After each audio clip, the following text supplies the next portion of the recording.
Now we know why Shanks is not the child of destiny anymore. We also have narrowed down the timeline when Marshall DTs injured Shanks. Most importantly, we found Charlotte Pudding's rival. There are tons of theories about Shanks Scar on YouTube, Reddit, Instagram, and other platforms. 24 years ago, during Roger's execution, we saw Shanks. He was crying, but we couldn't see his eyes. Even when he went to East Blue to recruit Yasopp, we didn't see his left eye. It made a lot of fans to speculate Teach injured Shanks just after Roger disbanded his crew, which is around 24 to 25 years ago. However, One Piece chapter 1167 says otherwise. The kind of injury we're seeing on Shanks does not match the scar he has. So until 15 years ago, Shanks had no scar on his left eye. However, 14 years ago, when he was having a bath with Scopper Gaban in Elbaph, he saw the scar on his left eye. It is possible Shanks used some kind of ability, like Devil Fruit ability, to hide his scar and went to marry Joa. He did it to hide his identity. He didn't want them to find out that he had history with the Roger Pirates. Otherwise, his blood would go down the water. Perhaps that was the reason he treated Harold so harshly and pretended not to know him. It's also possible Shanks truly didn't have any scar then. It can only mean Teach fought Shanks around 14 years ago and injured him, probably when Shanks had enough understanding of Mary Joa,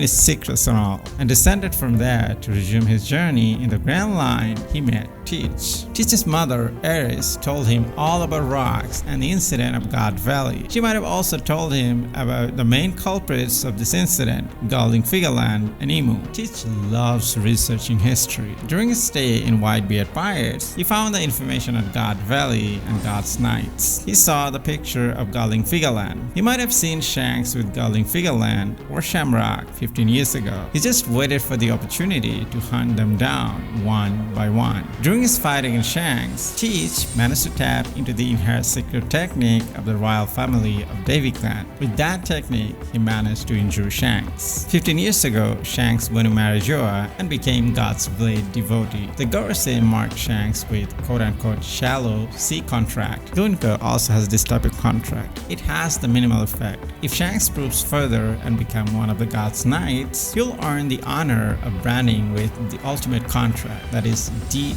contract. Only the character with this type of tattoo get the privilege to learn the true depth of the world, which means they can meet Emu and see his power. The first thing Shanks did when he arrived on Mary Joa is to point out the armory to Fisher Tiger and cause the revolt of the slaves in Mary Joa. It helped Fisher Tiger, Koala, and Boa's sisters. So Boa Hancock is indebted to Shanks. The kind of acting Shanks did on Mary Joa that even surpassed the acting of Charlotte Pudding. He has been enjoying his entire life in Roger's crew, and yet he said he lost 24 years of life. He hates being in the sea and he wants to take revenge. That is ridiculous. He went there and found out all about he could on Mary Joa. The secrets of Mary Joa, like Emu and others. What I truly feel that Shanks didn't show his full power to his father. He was actually more powerful than Shamrock Figaland. Perhaps he was even stronger than Galding Figaland. I have a request. Hit the like button if you enjoy the content and subscribe if you haven't already. Hit the notification bell icon for immediate updates. Thanks for the support.